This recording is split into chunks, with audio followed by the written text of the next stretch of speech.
Hi, everyone. Welcome. Thank you for joining us tonight. We want to welcome, of course, those who are here with us, and of course, you are joining us on our live stream. Maybe you're watching it live with us here tonight, or maybe you're watching a rerun of it later. But either way, we're happy to have everybody here. And this is, of course, the Salvation Army Kamloops. And my name is Captain Corey Fifield. I'm the Corps officer here, along with my wife, who's not here tonight. She's watching our girls at home, taking care of them. But I've got, to my right, I've got Liesel. Liesel is our Kettle coordinator. She coordinates all the kind of upper background stuff of dealing with locations. And those of you who are regular volunteers, you'll know Liesel because she's also our volunteer coordinator. So she takes care of all the background paperwork and that sort of stuff. And I'm going to get her, if I could, Lee. Oh, yes, that's you. Hi, Lee. Yeah, that's right. No jingle bells, no nothing. Just come on up for a minute. This is Lee. Lee is new to us. We're so excited to have her. Why don't you come over here and you can grab Liesel's mic just for a moment to let people hear your voice who are watching online. And so Lee is joining us this year for the first time and helping us with our scheduling. Those of you who have helped us in the past, you'll remember Mary. Mary's actually moved, and so she's not with us this year. But we've got Lee, and so we're so excited to have you. Why don't you say a couple words for us? Okay, hello everybody, and those who are watching from remote as well. So yes, my name's Lee Morris, brand new to this role as the one of the assistant coordinators. I've got a lot to learn from Kettle, the Kettle scheduling in particular, so I know that a lot of you are longtime volunteers, and so please be patient with me, and I'll be doing my best to make sure that everything is going smoothly for you folks. I want to encourage you to get in touch with me at any time that you need. Sometimes there'll be a little bit of a time lapse before I actually respond to the call, only if I'm outside for a moment checking on one of the cows or something silly like that. So in any case, but I'll certainly be trying to get back to you right away. So wonderful to be here. I'm sure I get a chance to meet. We've got a few more people just came in the door. All of you as we go through the next 6 weeks. Yeah. Yeah, okay, Yeah. Thank you. Thanks, Lee. And she was actually being quite serious. If I said I might be tending to the cows, then you'd have to go, what does he mean by cows? But she literally means tending to the cows. Yeah, so we're really excited. It's always nice when we can bring new faces in, even though it's a little bit of, trial by fire or whatever it is of going, you kind of come in and there is no easing in. It's here we go. Yeah, there you go. Liesel got to do it last year. She jumped in right as we were about to start Kettles, helping us, and so we're really excited to have her. So tonight we're going to go through all the important information that you need to know for our Christmas Kettle campaign, and starting, I just want to give you a little bit of history.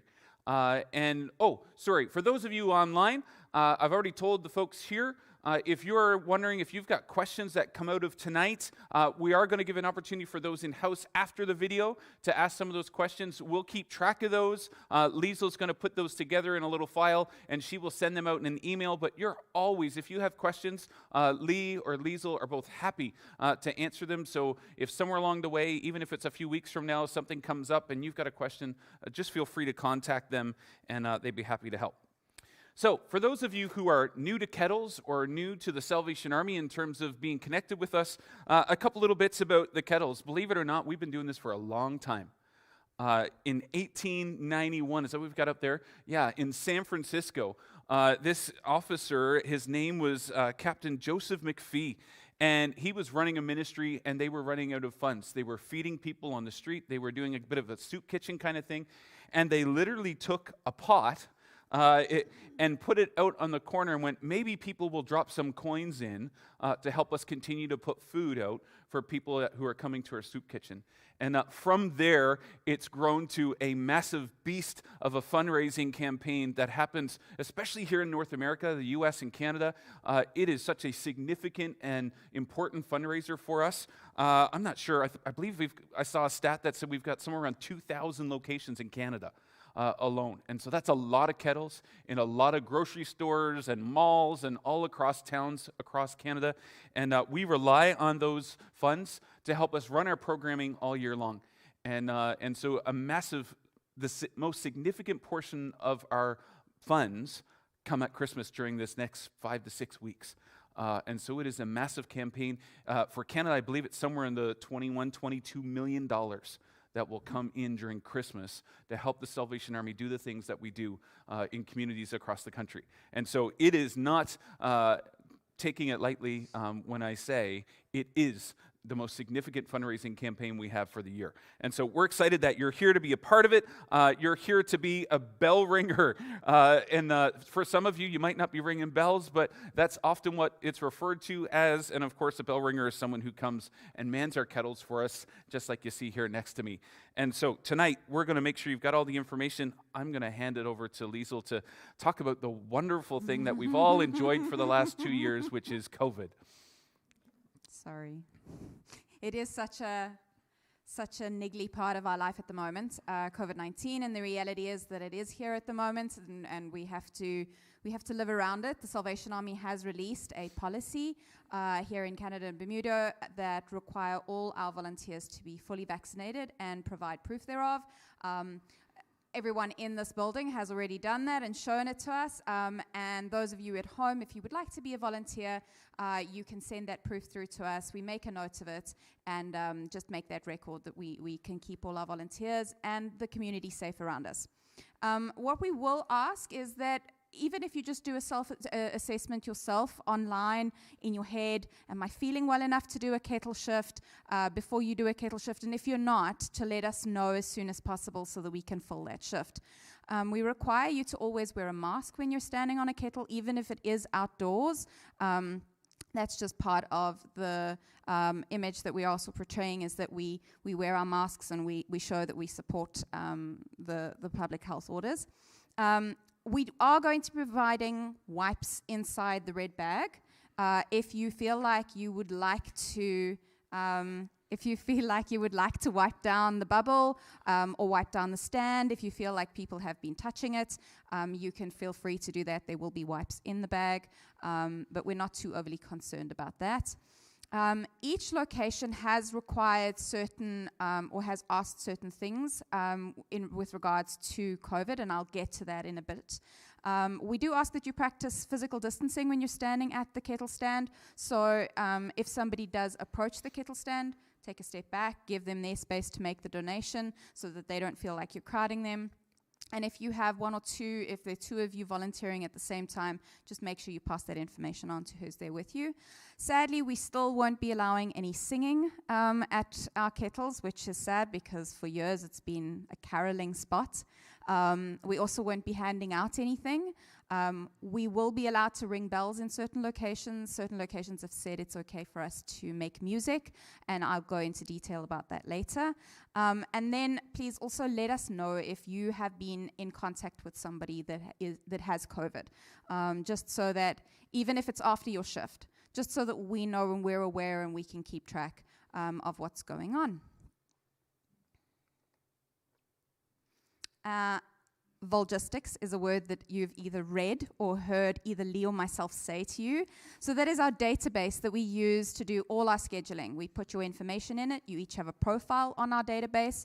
And you're able to schedule yourself for shifts. And if you don't feel comfortable doing that, then you can be in contact with either Lee or myself, and we'll help you through that. And we can also schedule you.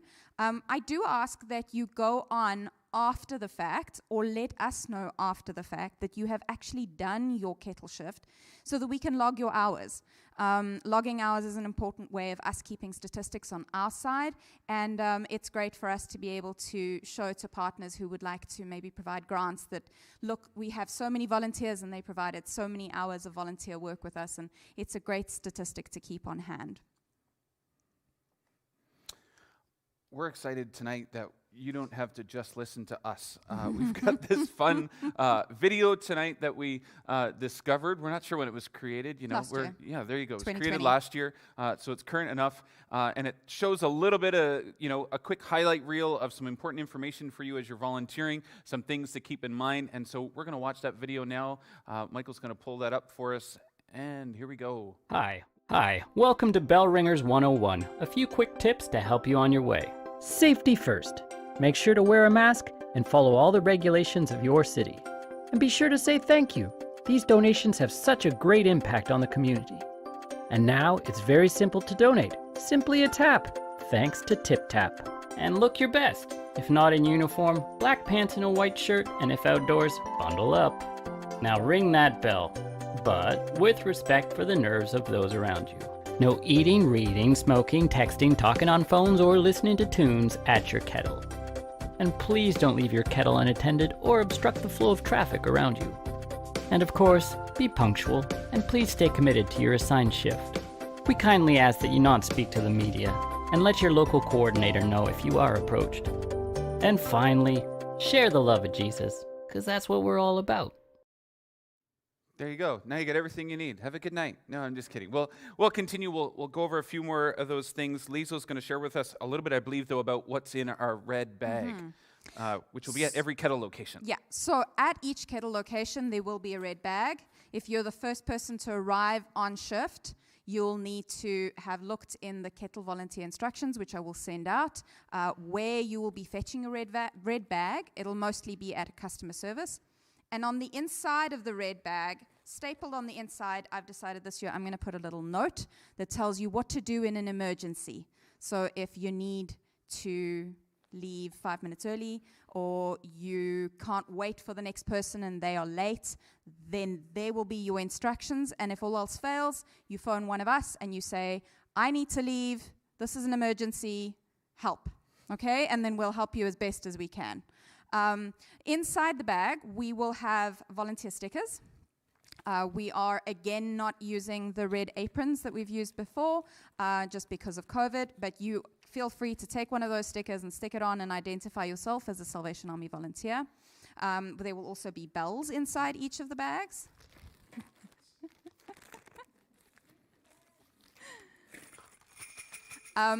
Those bells, feel free to use them in locations that are allowing us. All locations have said that it's okay, but just in moderation. You can imagine you're a cashier and you have somebody ringing a bell for 8 hours close to you, you might lose your mind. We will also be providing disposable masks in the bag for if you forget to bring your own. And if you would like a Salvation Army mask, like the red one that Corey's going to pull out there. Oh, we have one. Oh, yes. If you would like one of these, just let Lee or myself know, and I will put it, I'll write your name on the plastic on the outside, and I'll put it in the bag when you go for your first shift. And so you can just rummage around and find it in there. I'm trying to think what else. Oh, receipt envelopes. So if a donor comes and they want to make a donation, but they want a receipt, the money needs to go in the envelope, they need to write the information on that, and then they need to place it in the bubble. Don't you take the money and put it in there. Don't you touch other people's money. But they need to have that information on the envelope, and the money needs to be in the envelope. Otherwise, we can't receipt it. They can't put the money in and then after the fact say, oh, yeah, I wanted a receipt for that. Sorry. We can't do it that way around. I'm trying to think what else is in that bag. Oh, yes. Cold outdoor locations. We have got a few of those this year. We will provide you with these little hand warmers. If you want to use them to warm your feet, just don't put them in the bag. Just to keep your hands nice and toasty, it does get cold at some of our outdoor locations, and you can feel free to use those. What else is in there? I think that's it. Other than Have if you're the first person on the location, you'll Yes. find one of these in the bag, because, of course, your stand won't have a bubble yet. So if you show up and you're first, you'll want to go straight to the bag to find your bubble. Yep, and that's that. Brilliant. So, just a reminder, it was on the video about being punctual and all that sort of stuff. It's so important. There's a lot of logistics with doing kettles. We have, this year, I believe we've got 10 locations at our peak this year, unless we have an abundance of volunteers, and who knows, maybe we'll have more. But for now, we've got planned for 10 locations. So you can imagine 10 locations, 4 to 5 shifts at each location. That's 40 to 50 people on one day. Having to track with each other. And so being punctual makes a big difference. And you know, of course, Christmas is such a busy time. That 5 minutes seems like an eternity if you've got somewhere to be. And it's so incredible when someone shows up just a couple minutes early and says, hey, I'm here to take over. Have a great day. Merry Christmas. So that reminder, if something does happen, as Liesl said, make sure that you call the Kettle number on all your stands. I don't think I see it on this one, but on all your stands, one of the sides of this little triangle will actually have the Kettle phone number. So if you're going, I can't remember the number and I need to call someone, if not, then that's the easiest way. Make sure to contact us, because the more notice you can give us if something happens, we understand. There are lots of plans that are not sorted for Christmas yet, right? Or has everybody got Christmas sorted? If so, you're ahead of me. We know plans change, and so that's okay. We get that. Just make sure, call us and give us as much notice as you can, and we'll get you, whether that's rescheduled or look to fill your spot. And so the main thing is be courteous to us and do what you can to give us notice. Oops. There we go. Oops. I'm getting excited. I was moving on to the money before I got to the locations. So locations, we're at, like Corey said, we're at 10 locations at our peak. Here on the North Shore, we're at Independent. We'll start at the BC Liquor Store on the 1st, which will be outdoors again, and we'll be at Safeway from the beginning. Downtown, we will be at London Drugs, which is also an outdoor location. That is a very sparse, you'll see it doesn't appear on every day in the schedule, just because it is a trickier one to fill shifts. And then up on the South Shore, we have Aberdeen Mall, indoors, same place as last. Columbia Square Liquor Store, which is also outdoors. Costco, this year, I forgot to remove that. You are allowed to ring bells because we have been moved. We will be in the vestibule. So as you come in the first sliding doors, those automatic sliding doors, our kettle will be there before you actually enter the store. So like it has been in previous years. Save on Food Sahali is also outdoors, so dress warm. And then Superstore and Walmart. On that, if you are a London Drugs volunteer, regular London Drugs volunteer, and you would be willing to volunteer at Save On instead, please let us know. It is it does get more foot traffic at Save On, and we see that it does do better. And so if we need to, we would like to be able to fill those time slots over the London Drugs ones, but we hope we don't have to choose. As for Aberdeen, there are a couple of touch points. The red bag does not get left at customer service. So if you're an Aberdeen volunteer, take note. The shop called Eclipse, which is right there by where we stand, they have agreed to keep the bubble, so they will have the empty red bag, well, the bag with the empty bubble overnight, and they will also take the bubble in an emergency for us. So they are our points of contact over there. If you need anything, you can contact us, but they will keep that bubble for us. And then just one last thing is, wherever you do volunteer at any of these locations, try not to draw a crowd. I know that sounds counterintuitive, but if you have 20 people standing around you, that makes the stores very uneasy with COVID, and they have asked that we don't draw a crowd. In Aberdeen, they've specified that the only thing that they would like us to do is ring bells. No music, no singing, no instruments, no dancing. She listed a whole thing. She said, no groups. So 2-3 people at the most at the Aberdeen location as well. And I think that's all that I had on my list for locations. Great. Just that reminder, don't forget the fact that we're so incredibly thankful. You think about 2,000 locations in Canada, 2,000 stores allow us to come into their location for like 5.5 weeks at Christmas. And I think it's important that we understand there are times where, especially with COVID, where we can go, oh, I'm so frustrated with, why do we have to do this or why do we have to do that? And it's recognizing these are very busy times for a lot of these locations. And so for our side, it's going, let's be grateful that these stores continue to let us back. Some of these locations don't let anybody else in.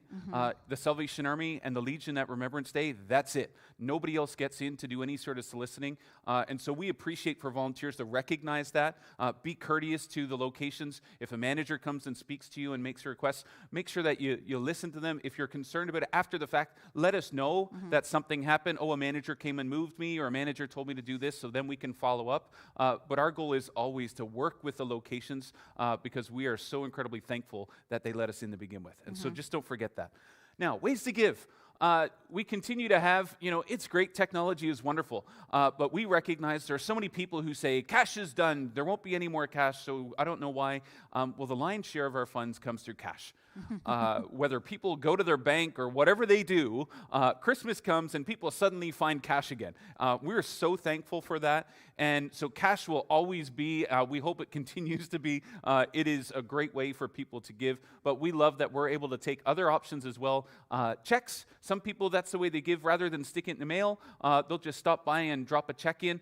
If someone comes with a check, feel free to offer them an envelope, just so that way it's just kind of tucked away and that sort of thing. It's not the end of the world if you don't catch them, because of course the check is personally addressed, so it's not like someone could take it out and do something with it anyways. So don't stress about that. But if they step up and say, I've got a check, feel free to offer them one of the envelopes and say, would you like to put it in an envelope? They don't need to put their name or anything on it unless the information is not on their check. Okay, so from that perspective. And then, of course, you've got Tip Tap. I believe, Michael, if you go to the next one. Okay, so let's go to other ways, and then we'll come back to Tip Tap, because there's a picture, and I'll just kind of remind you all. If someone says, is there a way for me to give online or to get more information about giving, KamlooPSalvationArmy.ca. We'll make sure that that's on one of our triangle portions this year, because if you go to KamlooPSalvationArmy.ca, some of you have probably already been there. There's a link that you can click to donate. There's a link for volunteering. Once they go to donate, it gives them all the ways that they can give, and one of those is a link that will take them right to our website, to be able to give directly with a credit card online. And so that's a great way. Obviously, if someone says, is there an office somewhere? Well, you're in the building where that office is. Liesel is the lady who takes those donations, and so we're able to receive those here. People can also give by credit here. So if someone says, I'd like to give by credit, but I don't trust online and all that sort of stuff, they can come by our office, or they can even just call, and we can process that over the phone. Oh, they can also, of course, stick the snail mail and throw it in the mail, and when we get it, we'll put it in the bank. Now, Tip Tap. So this year, last year was our first year with Tip Tap. We actually didn't end up getting them till December 1st. We're very excited to say we have them now, which is great. We're really excited about that. For those of you who are with us during the years of Moneris, you probably remember, some of you were probably very frustrated with, I don't know this stuff, and I don't want to deal with entering numbers and all that sort of stuff. Tip Tap is so great because the giver, the donor, gets to deal with all of it. You don't have to do anything. All you need to say is simply, sir, if you'd like to give with your credit card, you just simply tap whichever one that you'd like to give. If you'd like to give in multiples, you can tap up to 5 times on any tile. We're actually talking about the fact that if someone wants to give, because there's 3 tiles this year, they could just in sequence tap the 20, then tap the 10, then tap the 5, and bang, they've given $35. If someone would like a receipt, we can receipt this, because in the background, we have, of course, the last 4 digits of their credit card number wecomes into our system. You can have them fill out one of those envelopes and just have them put that it was done by credit. They could probably maybe we'll put in there to add the time. So maybe and the location. Yeah, so maybe we'll look at that in terms of modifying. But if someone asks if they can get a receipt for Tip Tap, yes, they can. And even if they don't put something in the envelope or whatever, you can just say, just call the office, and they can sort it out on that end. Because, of course, we'd be able to track back and confirm that it was their credit card. I'm trying to think of, so there's a few information. It's safe, it's secure, no personal information is kept from it. It's good for debit cards and credit cards. And it says, of course, if you're giving multiples, if someone says, can I do it again or multiple times, just tell them, just make sure to leave a few seconds in between. Right? So just like if you were processing with a Moneris, of course, it needs to kind of reboot once it's actually processed the transaction. So just don't forget to remind them of that. On that, before we move away from that slide, last year there was some sort of confusion about whether a transaction was successful or not. There will always be one long beep. It's what happens after that that's important. One short beep, A-okay. Anything else didn't work. Whether it was the card reader, whether it was the actual card that didn't work, or you can pay with NFC devices, so you can use Google Pay on your phone or Apple Pay on your phone this year. But if it's one long beep, one short beep, they have given us their money, and it is successful. That's all you got to remember. If it does anything other than that, we have a problem. We can tell you that after our first week last year, because this was the first time we used this, and it's actually pretty new technology, the company actually, the demand was so high from us that we ended up with just the ones with 1 tile, because they didn't have enough of them to get them to us in time. So once the first week was over, the number of things that didn't go through, the number of transactions was incredibly low. And so it wasn't an issue. That first week was a bit of a nightmare, but it was for them as well. It was simply on the tech side. But this year, we're looking forward to being a really smooth year with that. And so that's something I don't want you to stress about whether or not it's gone through. Assume it's working unless there's some reason for you to believe otherwise. In the email that I send out tomorrow, I will also link a YouTube video about TipTap that the Salvation Army has put together. Communication is key, is it not? Making sure the right information gets to the right people. One of the ways that you can help yourself in that is on Volgistics, you can opt in for text message reminders. That is, as far as I know, on the main page, it actually has a button that says text opt-in. If you're struggling to find it and you don't know how, or you haven't done that in your when you registered, you can just shoot a text or a phone call to either Lee or myself, and we can talk you through that. What that means is that the day before your shift, you will receive a text message that will remind you that you have a shift, where it is, what time it is. And that's just a really helpful way of having that ringing in your ear that, oh yes, tomorrow, I've got to be at Save on Sahali. So if you could do that. And then once a week, I will be sending out a newsletter. In the newsletter, I will have any updates that we have. I'll have some photos from people who have been volunteering that week, any stories. And I'd like to encourage you as volunteers, if a donor has a story to tell, let them tell it. And then if they want to give contact information so I can contact them, please take it down and just pop it in the bag and I'll find it. It's really great to be able to have that feedback and put that in our newsletters and maybe even put it on our Facebook page. It's great for our donors to know they are seen as well. And if as a volunteer you've got a great story, please reach out to me. I love including those. We had some really great stories last year from volunteers who are doing this because the Salvation Army has meant something to them. Yeah, that's great. And of course, Lisa will be sending out those newsletters, and so just get that information into her as it happens. We'd love to hear your story. She's right in terms of, I've heard so many stories about the Salvation Army's impact on parents of donors and relatives and that sort of stuff, especially wartime stuff, but we know it's still happening today.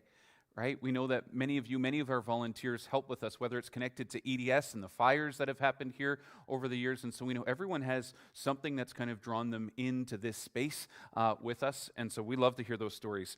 And we love to hear about you because we want to recognize you. We'll continue this year, as we have in previous years, to find creative ways to say thank you. We encourage you, as always, to send us pictures. You can go and tag us in terms of on Facebook. So post a picture on your Facebook page and tag the Salvation Army Kamloops. That's a great way for you to post, and we can catch them on that side. Or you can send a text or email it. Because every week when she does that newsletter, she always loves to look to include a few pictures of you all smiling and happy on kettles. And every week we will have prizes again. And of course, how many prizes? I don't know. It depends on how many we gather up. We've been making calls, and people have been giving us prizes that we can give to you to say thank you. And so we're so thankful to those donors in our community, businesses that recognize the importance of volunteering. And so we're so excited about that. I just want to look at my slide here. So weekly draws, feel free to dress up or whatever you can do, because the reality is that we know when people are busy, it's easy for them to just walk by and not even notice you were there. And you go, how could you have missed? And so it's great if get dressed up, if you've got Christmas attire, or pick up a Santa hat. Like, those little things go a long ways to when someone comes in, they kind of, oh, that's really nice. Look at that Santa hat. I'm going to give a donation. Right? And even as she said about the bells are so important of going, you don't need to be doing this, but just that jingle of going, oh, what's going on? And it's just that little reminder that gets them up off their phone maybe for a second to recognize there's somebody here collecting funds for a good cause. And so we want to celebrate you, and we say thank you today. We will continue to do it as much as we can throughout the campaign, because this campaign wouldn't even exist without you, because it's fully run by you. And so we thank you for that. I'd like to add on that, there's the third line there is Kettle Kids.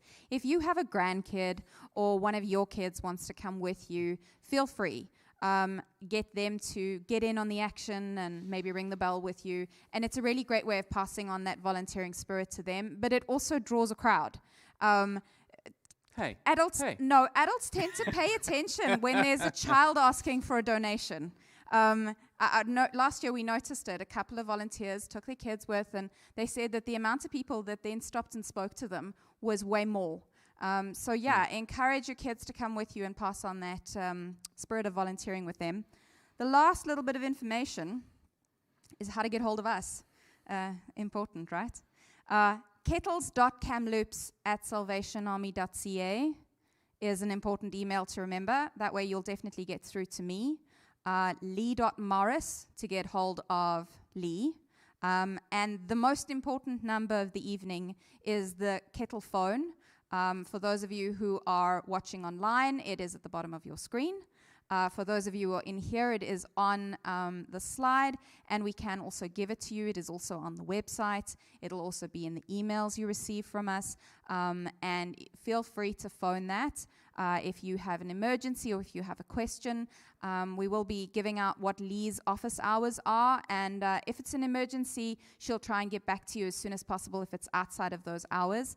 And then if you have any questions that you don't think that either of us will be able to answer, then you can contact Captain Corey. His email address is there, or you can phone the office and extension 201 will get you through to him. And I believe that's everything, but we just want to say again, thank you.